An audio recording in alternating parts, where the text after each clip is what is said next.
Peran Perda Inisiatif DPRD Pekanbaru tentang ketahanan pangan. Menciptakan Pekanbaru yang memiliki ketahanan pangan, apa langkah terbaiknya? Bermula dari sebuah bandar kecil di tepi Sungai Siak bernama Senaplan, Kota Pekanbaru terus mengalami perkembangan yang pesat. Saat ini, bandar kecil itu telah menjelma menjadi sebuah kota besar di Pulau Sumatera, lengkap dengan beragam aktivitas masyarakatnya. Meski telah mengalami perkembangan yang begitu signifikan, ada satu warna dalam kehidupan masyarakat Kota Pekanbaru yang tak pernah berubah sejak dahulu. Hal itu adalah terkait dengan aktivitas perdagangan di Kota Bertuah yang dikenal sangat dinamis. Kondisi itu bisa dilihat dengan begitu banyaknya aktivitas perdagangan beserta ragam bentuknya, mulai dari skala kecil bahkan hingga skala besar sekalipun. Saking kentalnya budaya berdagang, Kota Pekanbaru bahkan dijuluki dengan sebutan Kota Wisata Belanja, sebuah fakta yang tak bisa dipungkiri keberadaannya hingga saat ini. Namun perkembangan itu ternyata belum diimbangi sektor lainnya, khususnya pada sektor kesediaan pangan.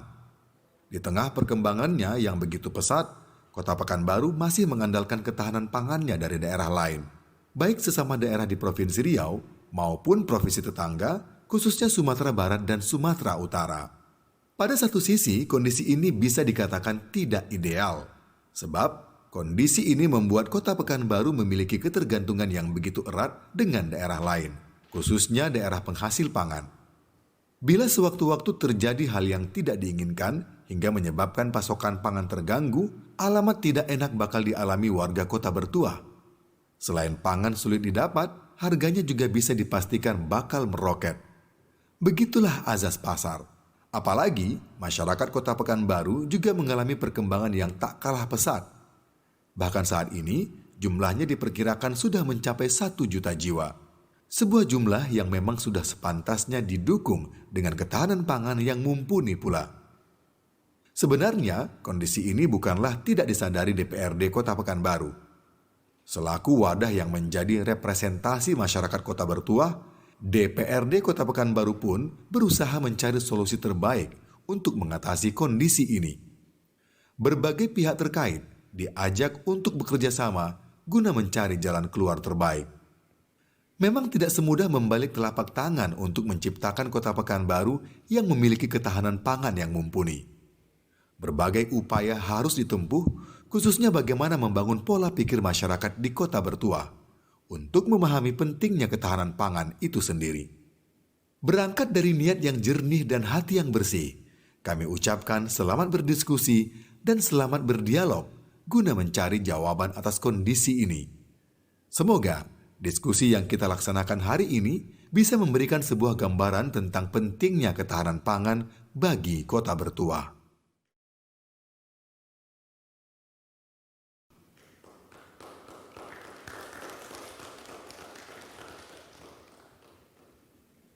Kalau pergi ke Pekanbaru, jangan lupa ke Pasar Bawah. Assalamualaikum Encik, Tuan, Puan, Bapak, dan Ibu. Tanjak Putra Madani hadir untuk kemajuan Kota Bertuah. Assalamualaikum warahmatullahi wabarakatuh. Assalamualaikum warahmatullahi wabarakatuh. Selamat malam pemirsa. Tanjak Putra Madani, sebuah program acara talkshow dalam rangka sosialisasi rancangan peraturan daerah Kota Pekanbaru yang digagas oleh DPRD Kota Pekanbaru, kali ini kembali hadir menemui Anda untuk membahas dan mendiskusikan tentang tatanan kebijakan dan peraturan daerah Madani. Dan seperti pantun pembuka saya tadi, di Pekanbaru ada pasar wisata yang dikenal dengan nama Pasar Bawah. Nah, setiap tamu yang berkunjung ke Pekanbaru biasanya diajak berwisata belanja ke Pasar Bawah. Nah, Pekanbaru sejak dulu memang dikenal sebagai kota perdagangan. Asal kata pekan juga memiliki arti pasar. Dan hal ini menunjukkan bahwa Pekanbaru adalah kota perdagangan. Nah, sayangnya Pekanbaru belum mandiri untuk urusan pangan. Dan bagaimana menciptakan Pekanbaru yang memiliki ketahanan pangan akan kita diskusikan dalam dialog ini. Dan saya Dewi Alizar akan memandu acara ini hingga 1 jam ke depan. Dan di studio telah hadir 3 orang narasumber Yang pertama ada Bapak Indra Sukma. Assalamualaikum Bapak. Waalaikumsalam warahmatullahi. Beliau adalah anggota DPRD Kota Pekanbaru. Kemudian ada Bapak Alex Kurniawan di ujung kanan saya. Assalamualaikum Bapak. Waalaikumsalam warahmatullahi wabarakatuh. Beliau adalah Kepala Dinas Ketahanan Pangan Kota Pekanbaru. Dan yang di tengah Bapak berbaju hitam ada Bapak Dr. El Mustian Rahman. Assalamualaikum Pak. Waalaikumsalam warahmatullahi wabarakatuh. Beliau adalah budayawan LAM dan juga akademisi dari Universitas Riau. Baik pemirsa, dalam acara ini kami sudah mematuhi standar protokol kesehatan yang cukup ketat untuk mencegah dan menghindari dari penyebaran COVID-19. Baik, kita mulai saja dialog kita kali ini dan diskusi kita tentang ketahanan pangan. Mungkin yang pertama ke Pak Indra Sukma. Siap. Ya, tujuan dari rancangan peraturan daerah ini dan lebih kurang isinya tentang apa Pak untuk Ranperda Ketahanan Pangan, mungkin bisa dijelaskan? Baik, bismillahirrahmanirrahim. Assalamualaikum warahmatullahi wabarakatuh. Seperti yang Adinda sampaikan itu, seperti apa rancangan Perda Ketahanan Pangan. Pada preambul di awal acara kita juga sudah disampaikan bahwa kita Kota Pekanbaru dengan jumlah masyarakat lebih dari 1,2 juta tentu memerlukan pangan setiap waktunya, bahkan bukan setiap hari tetapi setiap waktu. Dan kita sadari Pekanbaru sebagai kota pendidikan dan kota wisata serta kota perdagangan, kita tidak punya cukup luas areal atau lahan yang dapat menyediakan pangan bagi masyarakat kota Pekanbaru. Tentu di dalam hal ini kami sebagai wakil dari masyarakat di Kota Pekanbaru, sebagai anggota DPRD Kota Pekanbaru, kita berpikir ke depan, punya visi ke depan supaya nanti jangan sampai soal pangan ini menjadi juga persoalan yang mungkin berlarut atau bukan menimbulkan persoalan yang baru di tengah-tengah masyarakat ketika nanti pangan itu langka sementara dia dibutuhkan. Tentu sesuai akan berlaku, di situ akan berlaku namanya harga pasar. Ya, ketika barang sedikit, permintaan banyak, maka harga akan naik. Oleh karena itu kita mengantisipasi itu, kita di Bapemperda, Badan Pembentukan Peraturan Daerah Kota Pekanbaru, DPRD Kota Pekanbaru berinisiatif untuk membentuk satu ranperda atau perda terkait dengan ketahanan pangan ini, guna untuk menstabilkan harga pangan kebutuhan masyarakat yang ada di Kota Pekanbaru. Saya pikir itu. Baik, ke Pak Alex Kurniawan. Nah, dari Dinas Ketahanan Pangan sendiri, apa yang biasanya dilakukan ketika memang terjadi hal-hal yang tadi tidak kita inginkan, ketika stok habis, ketika ada sesuatu yang tidak bisa mendatangkan pangan dari daerah tetangga? Mungkin Bapak bisa jelaskan. Terima kasih Mbak Dewi. Pertama-tama tentunya pemerintah Kota Pekanbaru sangat mengapresiasi langkah-langkah yang dilakukan oleh DPRD, terutama DPRD periode 2019-2024 nih. Ini sebuah langkah yang luar biasa, akan dilahirkan sebuah ranperda tentunya yang akan menjadi perda nantinya tentang ketahanan pangan. Karena kita tahu pangan ini adalah kebutuhan pokok kita. Di samping sandang, papan, tentunya pangan, ya kan? Kalau yang namanya pangan ini kebutuhan setiap hari yang disampaikan oleh Pak Indra tadi, bukan hanya setiap hari, setiap waktu kita perlu. Jadi ini harus diantisipasi. Makanya sekali lagi kami mengucapkan apresiasi dan terima kasih yang sangat luar biasa, dan kita akan bersama-sama nantinya mendorong ranperda ini menjadi perda untuk menjamin ketahanan pangan di Kota Pekanbaru. Jadi kalau berbicara ketahanan pangan, tentu kita berbicara tentang indikatornya yaitu ketersediaan, distribusi, dan juga bagaimana keamanan pangan itu sendiri. Dimulai dari ketersediaan. tentunya ketersediaan itu bagaimana stok pangan ada untuk masyarakat Kota Pekanbaru yang 1,2 juta jiwa. Sebetulnya lebih, karena hinterland-hinterlandnya kebutuhan pangannya juga di sini ya Pak Indra ya. Nah, pada siang hari lebih lagi penduduk. Nah, jadi tentu kita harus menjamin ketersediaan. Yang kedua, kita juga harus menjamin distribusinya. Karena kita tahu Pekanbaru bukan merupakan daerah produksi. Karena lahan-lahan kita yang terbatas untuk pertanian, tentunya kita juga harus menjamin produksi. Jadi tidak juga pangan itu harus kita jamin dari ketersediaan di tempat kita karena lahan kita terbatas, tapi bagaimana kita juga mengelola distribusi pangan ini. Jadi nanti indikator daripada Ramperda itu sendiri ya mungkin Pak Indra ada 3 indikator: ketersediaan, distribusi, dan juga keamanan pangan itu sendiri harus kita rangkum di sebuah aturan itu nanti bagaimana ini semuanya ada terjamin lah semuanya. Begitu juga dengan keamanan pangan. Jadi tentunya kualitas pangan tersebut juga harus bagaimana bisa terjamin. Begitu juga mulai dari produksinya, misalnya produksi buah-buahan atau sayur-sayuran, bagaimana kadar pestisidanya, tentu harus kita jamin juga ini semuanya. Makanya yang saya sampaikan tadi ada 3 indikator untuk ketahanan pangan itu sendiri: ketersediaan, distribusi, dan keamanan pangan. Ini yang harus kita rangkum di sebuah aturan nanti supaya menjamin ketahanan pangan di Kota Pekanbaru. Dan satu hal lagi sebetulnya kami juga sangat mengapresiasi DPRD periode 2019-2024 ini waktu program Ramperda disahkan ya Pak Indra ya, ada satu lagi sebetulnya yang bisa jalan dengan Ramperda ketahanan pangan ini nanti perlu digesa juga, yaitu Ramperda tentang pengelolaan lahan terlantar. Ini juga kan bisa kita manfaatkan nanti ini untuk pertanian. Karena sekarang tingkatnya baru ada perwako sudah ada, tapi kalau ada aturan yang lebih tinggi yang lebih mengikat, ini kan lebih baik lagi. Jadi ini juga nanti kami dari pemerintah juga ini kemarin sudah merupakan hak inisiatif DPRD juga untuk menjadi Ramperda. Ini kita dorong bisa sejalan. Jadi nanti pemanfaatan lahan-lahan mana yang tidur atau tidak bermanfaat dengan baik ini bisa dimanfaatkan untuk pertanian.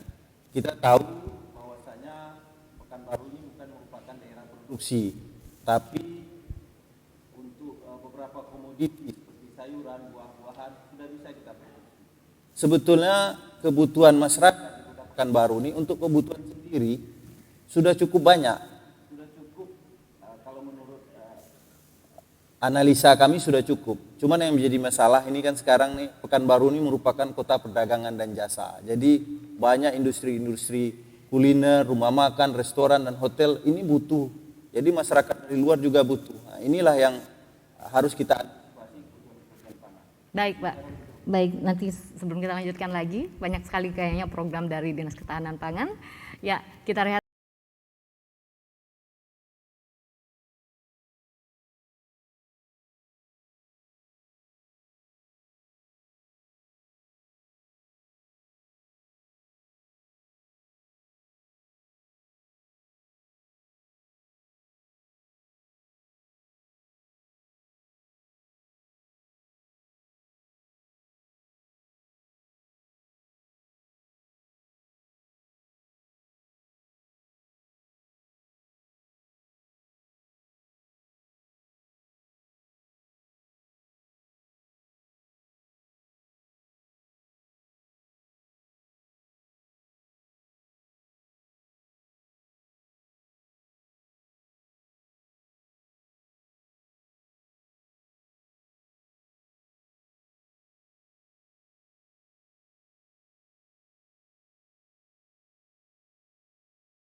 Dengan tadarus Al-Quran, seorang muslim juga mendapatkan cahaya di dunia sekaligus menjadi simpanan di akhirat. Betapa indahnya.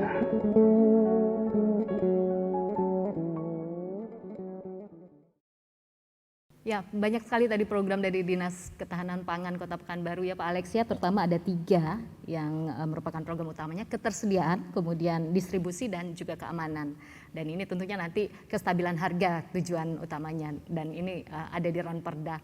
Nah baik, kita ke Bapak Dr. Elmustian Rahman.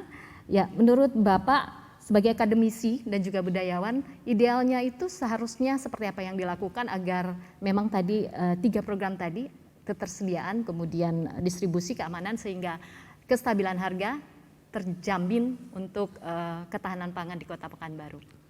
Baik, terima kasih.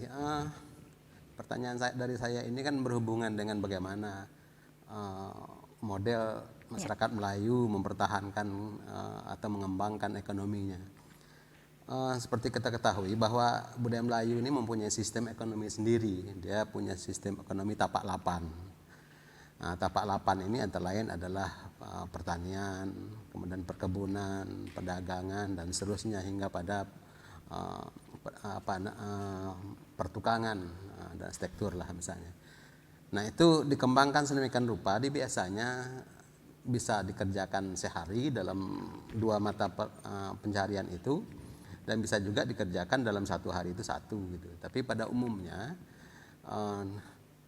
bagi orang Melayu itu dia tidak terlalu kaya seperti yang kita lihat masyarakat modern sekarang ini, dan juga tidak terlalu miskin gitu, karena memang harmonisasi atau keseimbangan antara kehidupan akhirat itu dengan kehidupan duniawi gitu. Itu satu. Kemudian kita tarik lagi bahwa di Pekanbaru ini memang pada sejarahnya tahun 1700-an ketika berdirinya Kerajaan Siak itu memang Pekanbaru ini wilayah perkebunan dan pertanian gitu. Nah barangkali mungkin posisi Pekanbaru pada, kalau kita mengambil sejarahnya tadi, entry point-nya mungkin bisa masuk kepada 2 bidang itu. Meskipun misalnya ada Bandar Senaplan itu sudah ada juga perdagangan yang cukup pesat ya gitu ya, karena ada pekannya itu sehingga transaksi ekonomi juga cukup lancar, cukup bagus, dan pada awalnya dulu memang menjadi cikal bakal kekuatan dari Kerajaan Siak itu gitu. Nah kita lihat tadi kalau misalnya ada lahan tidur dan seterusnya gitu, itu tak bisa kita lihat dari persepsi kita sekarang ya. Dulu itu masing-masing kawasan itu dia memiliki fungsi sendiri gitu. Misalnya gambut itu memang tidak boleh diganggu gugat gitu ya.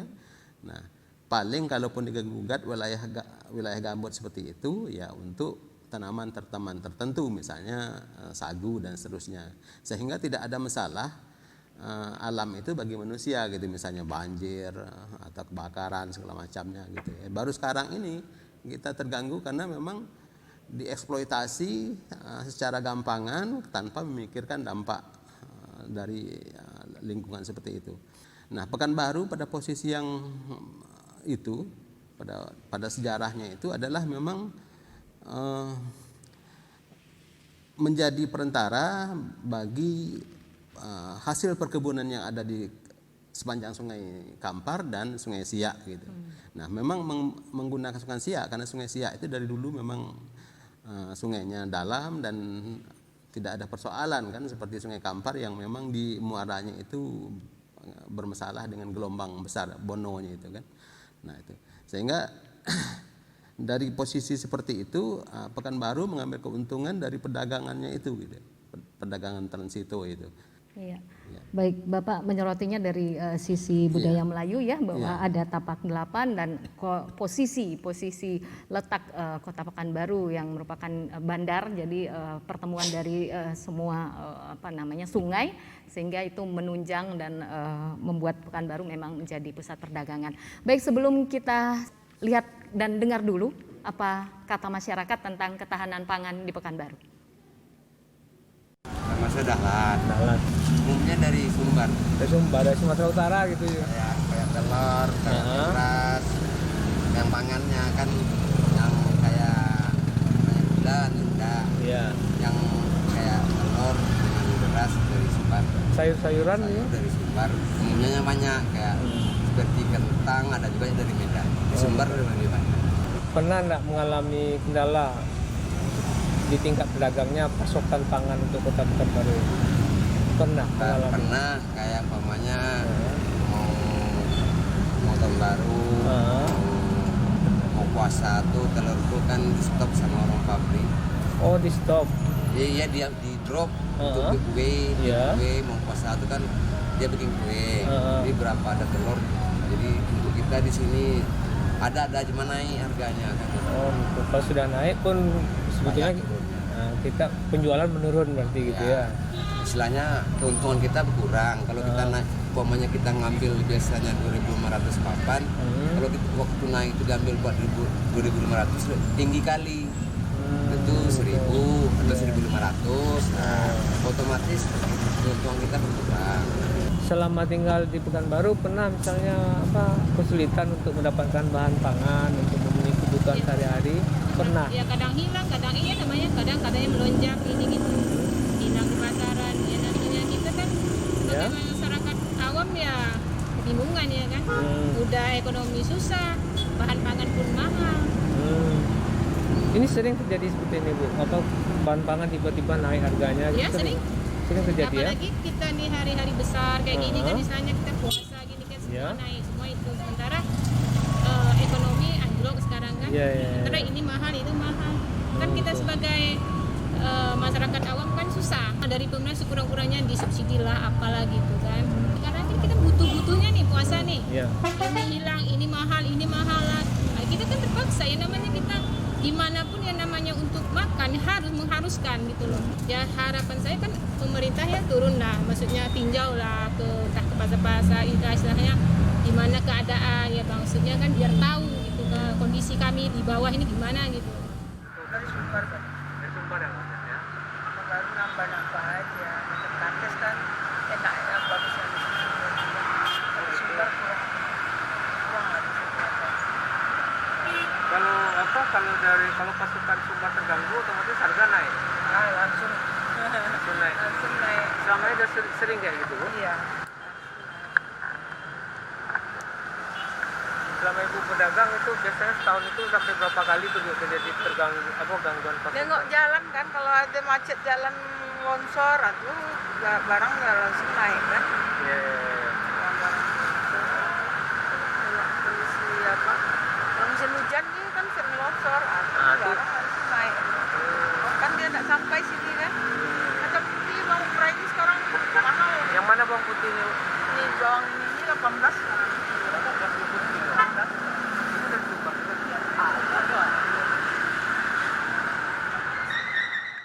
Namanya siapa? Kita ulangi lagi.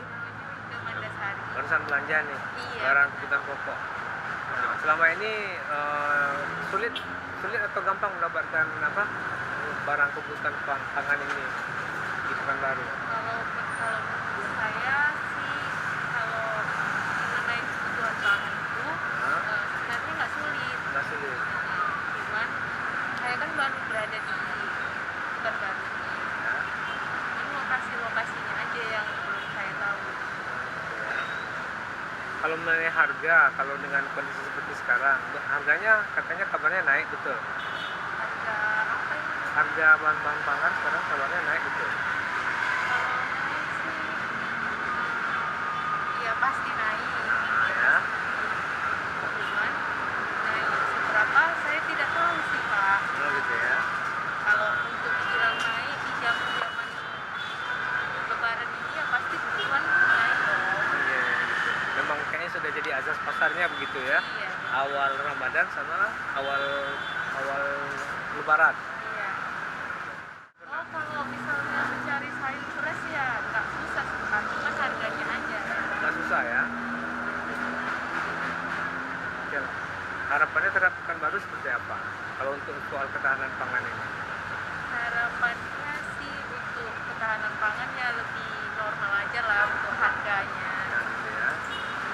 Supaya membantukan masyarakat sekarang, apalagi sekarang pandemi ini, ya kan? Semua pasti lagi kesulitan mengenai keuangan. Baik, itu dia tadi pendapat warga. Susah nyarinya, mahal harganya, dan tergantung pada daerah lain ya gitu ya. Nah, dari audiens di studio ada yang ingin menambahkan atau ingin bertanya dengan narasumber kita, silakan. Assalamualaikum warahmatullahi wabarakatuh. Waalaikumsalam warahmatullahi wabarakatuh. Perkenalkan Pak, saya David Sastra. Mengenai fenomena-fenomena tengkulak Pak di masyarakat, apakah eksistensi mereka akan diatur juga Pak dalam rancangan perda ini Pak? Karena saya pernah baca di beberapa artikel bahwa tengkulak ini yang bikin harga pangan jadi tidak stabil Pak. Begitu pertanyaan saya Pak. Terima kasih.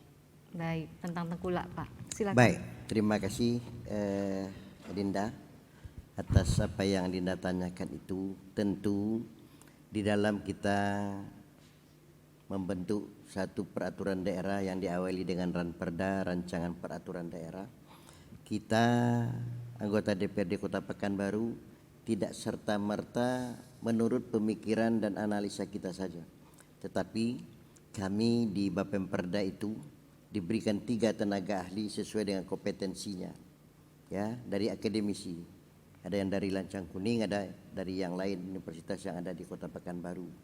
Nah, di samping itu tentu juga ada naskah akademisnya, dan yang lebih kami juga memintakan masukan kepada masyarakat Kota Pekanbaru. Seperti apa yang menjadi gendala di dalam ketersediaan pangan di Kota Pekanbaru. Tadi Dinda katakan mungkin ini permainan tengkulak. Kami tidak menutup kemungkinan seperti itu. Oleh karena itu satu dasar pemikiran itu mungkin itu untuk memutus mata rantai seperti itu. Oleh karena itu kita berharap kepada Dinas Ketahanan Pangan untuk bisa nanti lebih proaktif ketika ranperda ketahanan pangan ini disepakati atau disetujui oleh DPRD dan pemerintah Kota Pekanbaru menjadi satu perda di Kota Pekanbaru. Kita berkeinginan masyarakat Kota Pekanbaru terutama terkait dengan kebutuhan pangan yang tadi saya katakan tidak setiap hari tapi sewaktu-waktu, lebih daripada kebutuhan setiap hari.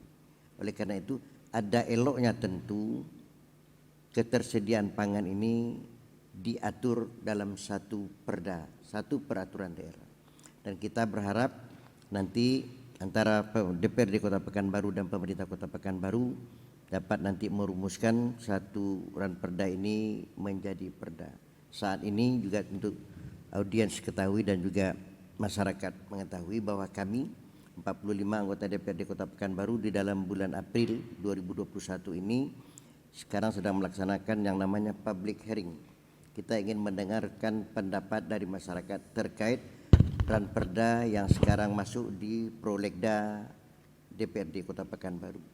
Ya, sedang kami mintakan salah satunya juga terkait hal ini, ranperda terkait dengan ketahanan pangan ini. Kita ingin mendapatkan masukan dari masyarakat kita, termasuk juga dari akademisi. Baik. Saya pikir itu, Dinda. Baik, mungkin Pak Alex tanggapannya bahwa permintaan dari DPRD bahwa harus aktif, harus proaktif seperti tadi masyarakat juga bilang tolong turun lihat kami ke bawah gitu. Mana tahu juga ada tengkulak tadi, mungkin silakan Pak. Ya, jadi betul yang disampaikan oleh Pak Indra. Jadi bahwasanya ini ranperda inisiatif dari DPRD tentang ketahanan pangan. Kami juga berharap tentunya di awal-awal memang ini merupakan hak inisiatif DPRD, tapi tentunya di awal-awal di naskah akademis maupun di tenaga ahli juga nanti kami biasanya dan pasti itu ya Pak Indra ya akan diikutsertakan memberikan kontribusi. Makanya yang jelas kita kan di negara kita ini sudah ada Undang-Undang Nomor 18 Tahun 2012 tentang pangan. Di situ bisa kita jadikan acuan untuk menyusun ranperda ini namanya. Dia kan ranperda ini ada 2 macam. Ada yang merupakan usulan dari eksekutif dan ada yang merupakan inisiatif dari DPRD, ya kan gitu kan legislatif. Dan kami sangat apresiasi tentunya seperti yang di awal saya sampaikan tadi. Tapi yang jelas kami mungkin memberi masukan Pak Indra nanti di tenaga ahli dan di naskah akademis kita bisa jadi patokan kita, jadi referensi kita Undang-Undang Nomor 18 tentang pangan dan juga ada peraturan pemerintah tentang ketahanan pangan. Yang jelas ada 3 indikator seperti yang saya sampaikan di awal tadi, harus kita cakup 3 indikator tersebut mengenai ketahanan pangan, ketersediaan, distribusi, dan konsumsi ataupun keamanan pangan. Yang seperti ditanyakan oleh Dinda David tadi, bahwasanya untuk memangkas mata rantai tengkulak tadi, itulah di distribusi tadi harus kita atur. Tentu berdasarkan perhitungan-perhitungan kita. Makanya mungkin juga nanti di dalam Ramperda itu juga ada langkah-langkah konkret tentunya, seperti pengaturan tentang bagaimana distribusi. Tentu salah satunya nanti ini bisa kita percepat regulasi untuk pengaturan pasar induk, karena salah satu pasar induk ini juga bisa memangkas daripada tengkulak ya Pak Indra ya. Mungkin itu. Mungkin dari Pak El Mustian, bagaimana tanggapannya mengenai tengkulak? Ya, biasanya kan normatif ini kelemahan regulasi itu pada sanksi ya, sanksi dan rewardnya gitu. Betul apa yang dikatakan oleh Adinda David itu memang harus diberantas sedemikian rupa tengkulak-tengkulak itu dan segala sesuatu yang menghambat kelancaran atau yang menambah jalur distribusi itu, kemudian ada sanksinya juga gitu. Sanksi itu tidak bisa diremehkan juga sampai pada misalnya orang jera gitu ya. Jadi ada tindakan preventif, ada tindakan kuratif juga gitu ya. Nah itu menurut saya. Iya, baik. Berarti di dalam Ranperda seharusnya juga ada sanksi sehingga nanti menghindari tadi tengkulak ya Pak ya. Dan kemudian tadi harga menjadi stabil dan bagaimana kemudian Dinas Ketahanan Pangan juga bisa bergerak untuk melihat atau turun ke pasar langsung apa yang terjadi sehingga susah mencari dan harganya mahal gitu. Ada satu lagi, silakan kami beri kesempatan yang ingin bertanya, silakan.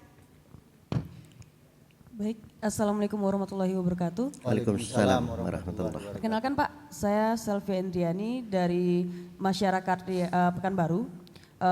Saya mungkin tinggal di Pekanbaru ini sudah cukup lama, sudah dari kecil. Mungkin mengutip dari apa yang Bapak sampaikan tadi dari Dinas Ketahanan Pangan, bahwasanya mungkin ketahanan pangan dari masyarakat Pekanbaru itu bisa tercover ya Bapak ya, yang bisa tergolong tercukupi. Nah hanya saja seperti yang kita dengar dari masyarakat langsung, di setiap ada ketika bulan puasa atau lebaran atau seperti tahun baru yang hari-hari besar, itu keseringan pangan itu harganya naik. Meningkatnya kalau mungkin hanya 1.000-2.000 itu cukup besar bagi kami masyarakat Pekanbaru, terutama bagi masyarakat yang menengah ke bawah seperti itu Pak. Nah seperti yang kita ketahui juga alasan dari pedagang-pedagang itu menaikkan harga adalah ketidaktersediaan bahan pangan. Ada juga yang mengalasankan sulitnya bahan pangan dan segala macamnya. Nah kami ingin dengar sebagai masyarakat Pekanbaru, kami ingin dengar dari Bapak langsung bagaimana cara mengatasinya Pak. Karena hal ini terus-menerus terjadi dari tahun ke tahun, tidak sekali dua kali dan sepertinya tidak terselesaikan sampai hari ini. Terima kasih. Baik, terima kasih perwakilan dari masyarakat Pekanbaru bahwa setiap hari besar itu kejadiannya harganya naik gitu ya, harga naik dan kadang juga sulit dicari, dan sulit dicari ini juga ketika ada banjir, mungkin hujan lebat, hujan turun terus menerus atau kemarau panjang begitu ya. Nah biasanya apa yang dilakukan oleh Dinas Ketahanan Pangan? Ya, terima kasih Mbak Sandria. Memang Pekanbaru ini kita terutama masalah pangan masih ketergantungan. Dengan penduduk 1,2 juta ini kan memang masih ketergantungan kita pangan karena terbatasnya lahan-lahan pertanian kita. Kita ini daerah urban, daerah perkotaan. Jadi tapi yang seperti di awal kami sampaikan tadi bahwasanya sebetulnya untuk kebutuhan-kebutuhan rumah tangga sebetulnya rata-rata masyarakat Pekanbaru ini masih bisa tercover ataupun tercukupi dengan kebutuhan untuk sayur-sayur terutama ya, masih bisa tercover. Tapi harganya meninggi gitu Pak? Ya jadi begini Mbak Dewi, jadi maksud saya tuh secara kebutuhan mendasar mungkin untuk rumah tangga tercover, kita juga dari pemerintah ada program-program untuk mendorong untuk memanfaatkan lahan-lahan masyarakat nih. Tapi kan itu tadi seperti yang disampaikan oleh Mbak Sandria, bahwasanya ada waktu-waktu tertentu seperti hari-hari besar keagamaan, bulan Ramadan, Idul Fitri, Tahun Baru ataupun Natalan, ini kebutuhan meningkat karena kebiasaan kita ya Pak El Mustian ya, ada kebiasaan kita nih bahwasanya setiap hari-hari besar keagamaan itu tuh kita mungkin berlebih lah permintaannya. Dan juga industri-industri jasa, kuliner, rumah makan, restoran kita juga ini sangat berpengaruh. Itu kan otomatis dari luar. Mengapa begitu? Karena pernah juga kami menganalisa sewaktu kita PSBB ataupun COVID kemarin, itu harga lebih stabil kan? Karena kebutuhan juga ini setelah mulai normal di Desember, itu mulai meningkat lagi karena kita lihat sendiri industri kuliner, rumah makan kita semakin hidup, ya kan? Ini kan ada multiplier efeknya, tentu otomatis kebutuhan akan pangan ini meningkat. Itu juga makanya kita kebutuhan pangan kita untuk skala besar memang masih ketergantungan dari daerah-daerah tetangga kita, baik itu yang di lingkungan Pekan Sikawan maupun dengan Provinsi Sumatera Barat ataupun Sumatera Utara ataupun dari Jawa. Jadi memang ada hal-hal tertentu, makanya langkah-langkah konkret kita dari pemerintah seperti melakukan operasi pasar, ya kan, terus dari pemerintah kota di Dinas Ketahanan Pangan kita juga setiap hari Kamis kita ada namanya Pekan Pangan Madani. Pekan Pangan Madani ini jadi kita minta petani kita langsung berjualan di kantor kita di Dinas Ketahanan Pangan untuk menjual produk-produk mereka dan masyarakat bisa langsung beli. Tentu otomatis memangkas. Tapi itu promosinya kurang Pak ya, belum dapat informasi mungkin. Ya mungkin di kesempatan ini juga ya. kita promosikan. Bahwa ada setiap hari Kamis, ya, setiap hari berapa? Kamis jam 9 sampai dengan jam 1 siang kita adakan namanya Pekan Pangan Madani. Jadi, sekarang masih ada? Masih setiap hari Kamis. Jadi petani yang langsung berjualan di tempat yang kita sediakan, jadi masyarakat bisa berbelanja langsung dengan produk-produk segar dengan harga tentu dari petani langsung. Ini juga salah satu memangkas mata rantai tengkulak tadi.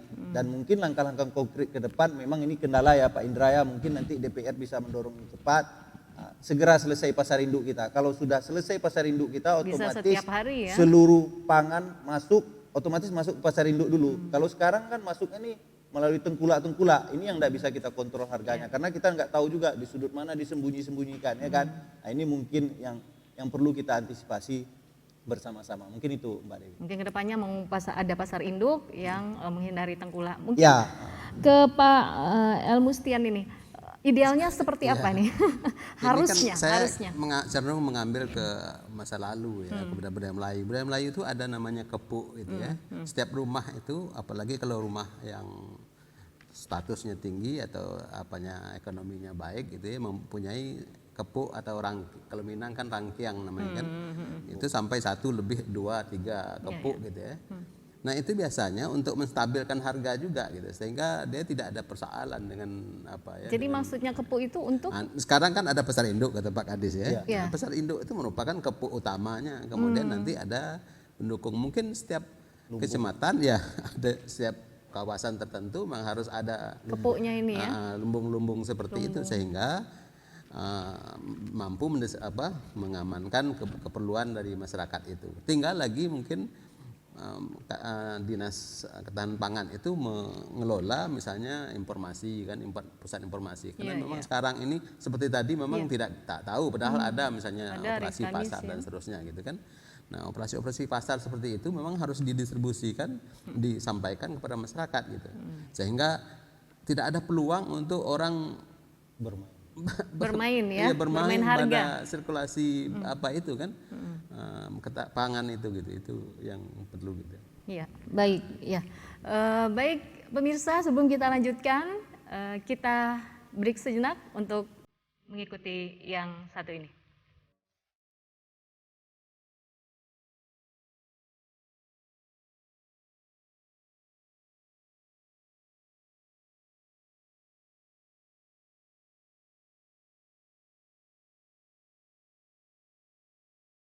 Ekonomi Islam pernah mengalami puncak kejayaannya pada masa Khalifah Umar bin Abdul Aziz, salah satu khalifah pada masa Bani Umayyah. Meski hanya memerintah selama 3 tahun, Umar bin Abdul Aziz berhasil mengembangkan zakat dengan sukses. Umar juga tidak segan untuk mendepak para pejabat yang kala itu terbukti korup. Pada masanya pula, penyaluran zakat dikembangkan, seperti zakat untuk orang sakit, kaum difabel, dan duafa. Umar yang memerintahkan agar zakat diberi pula kepada mereka yang sedang dihukum dan terlilit hutang.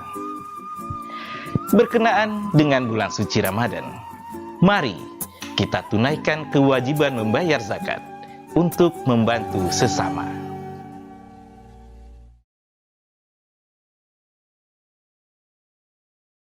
Baik pemirsa, masih dalam Talkshow Tanjak Putra Madani dan tema kita tentang ketahanan pangan di Kota Pekanbaru. Tadi sudah ada beberapa masukan masyarakat dan juga beberapa pertanyaan dari audiens di studio dan sudah kita tanggapi, dan ada masukan juga dari Bapak Budayawan dan apa yang sudah dilakukan oleh Dinas Ketahanan Pangan selama ini, dan juga tadi dari Bapak DPRD bahwa di dalam nanti Raperda ada juga sanksi sehingga nanti menghindari hal-hal yang tidak diinginkan, terutama untuk stabilan harga gitu ya. Baik, kita sudah sampai di penghujung acara. Kita mintakan closing statement dari masing-masing narasumber kita. Silakan dari Bapak Indra. Baik, terima kasih Dinda. Tentu kami dari sisi DPRD Kota Pekanbaru membuat satu perda ketahanan pangan untuk menjadi satu perda dalam rangka kita juga ingin masyarakat Pekanbaru ini dapat ketersediaan pangan, baik tersedia pangannya, produknya, juga ketersediaan juga dengan harga yang tetap bisa berimbang dan stabil. Ya, kita ingin seperti itu. Oleh karena itu perda itu nanti akan mengatur segala sesuatu itu. Terkait sampai yang disampaikan oleh Pak Dokter tadi juga terkait dengan sanksi terhadap pelanggaran dari peraturan daerah itu sendiri. Kita ingin masyarakat itu dapat tersedia ketersediaan pangannya dan harga dalam harga yang stabil. Oleh karena itu kami juga dengan Pemko mendukung nanti kesiapan dari pasar induk yang sekarang sudah dimulai digesah untuk kesiapannya.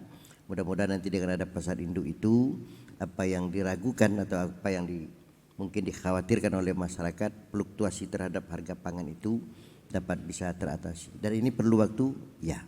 Oleh karena itu tentu kami juga berharap kepada masyarakat kita sama-sama juga peduli terhadap ketersediaan pangan untuk Kota Pekanbaru. Mungkin ada target tahun perdanya sampai kapan ini akan selesai, Pak? Insya Allah di dalam semester 2 2021 ini atau menjelang akhir tahun ini insya Allah akan kita perdakan.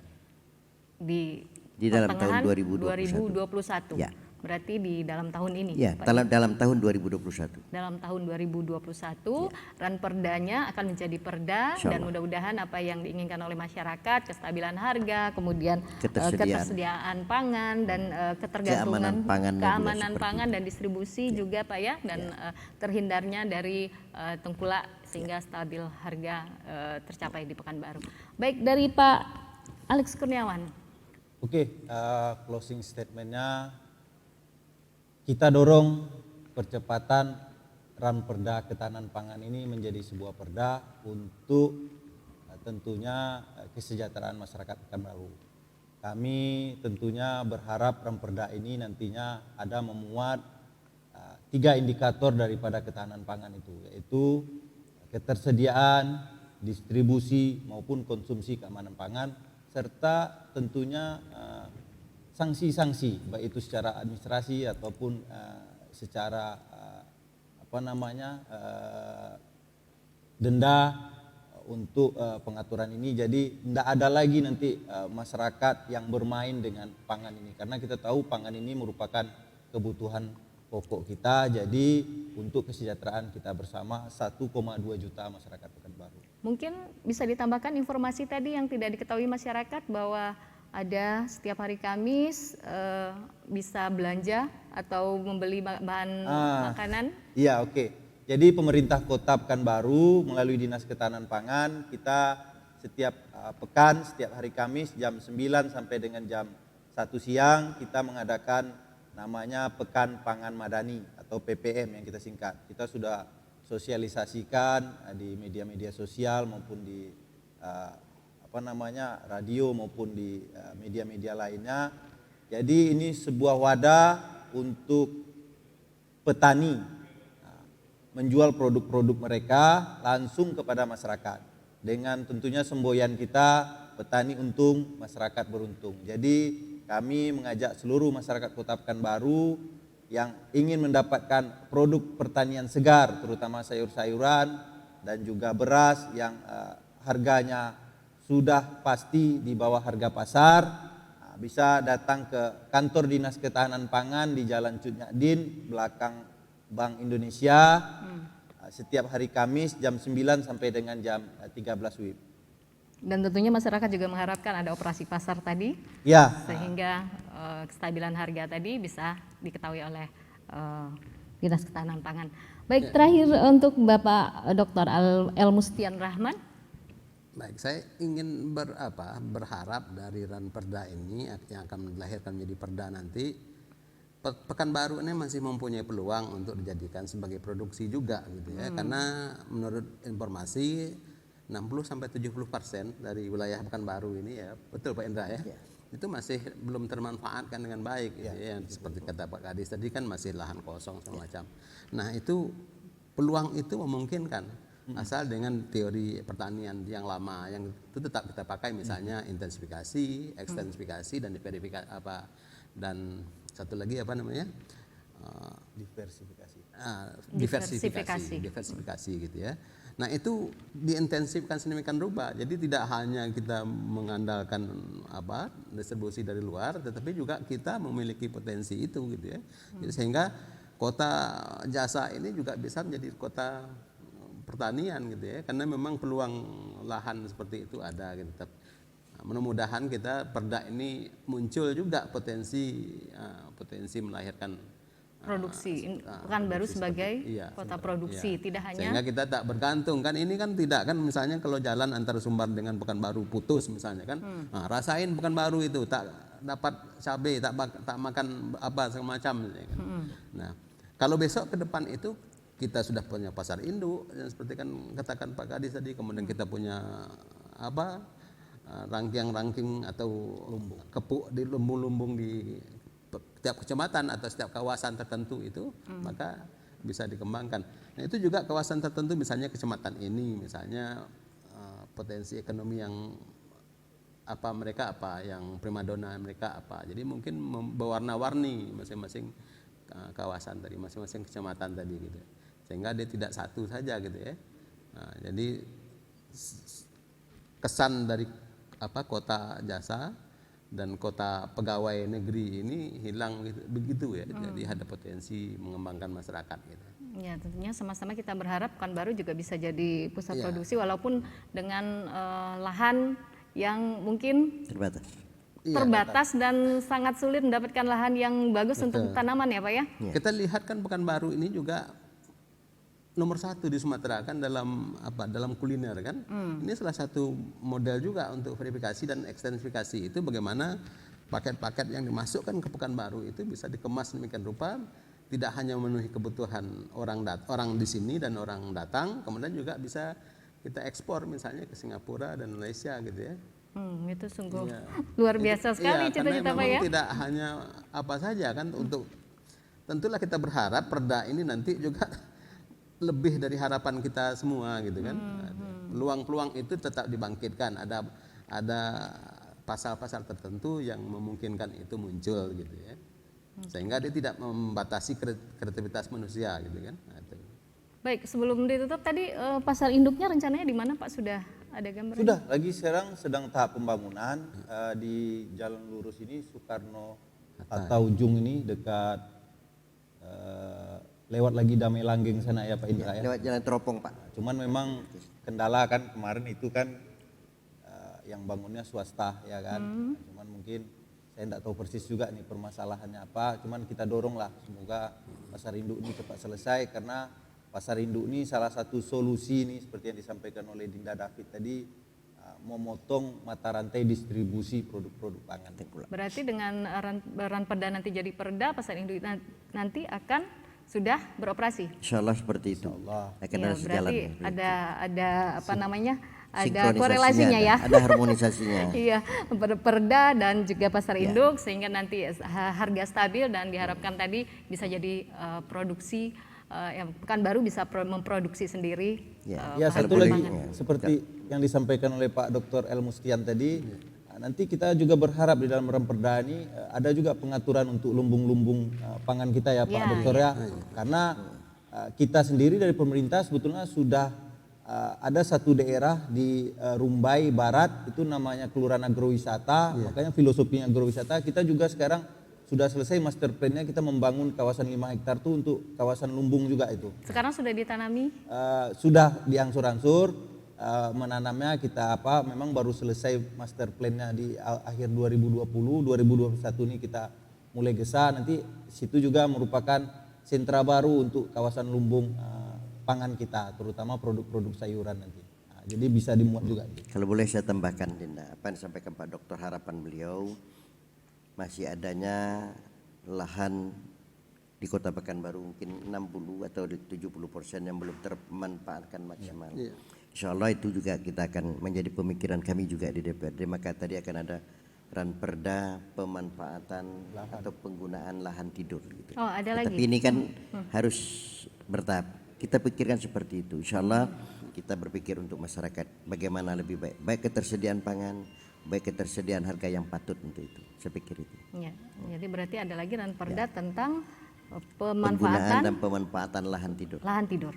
Ya, baik pemirsa, sudah banyak tadi ya masukan dari masyarakat dan juga sudah kita diskusikan bagaimana yang harus kita lakukan agar Pekanbaru menjadi kota yang tidak tergantung lagi dengan daerah lain untuk pangan. Jadi ketahanan tahan dengan situasi apapun untuk ketersediaan pangan, baik itu tadi ketersediaan, distribusi dan juga keamanan, sehingga harga menjadi stabil. Dan nanti direncanakan setelah adanya Ranperda ini menjadi perda, akan ada pasar induk yang masyarakat bisa membeli langsung dari para petani. Baik, semoga apa yang kita diskusikan hari ini bermanfaat untuk Ranperda ya yang akan digodok oleh DPRD Kota Pekanbaru, dan juga tentunya kita semua berharap apa yang kita sampaikan ini kemudian menjadi masukan dan menjadi bermanfaat untuk kita semua.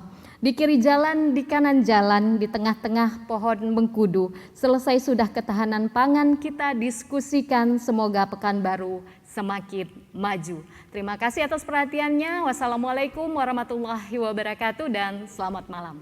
Waalaikumsalam warahmatullahi wabarakatuh.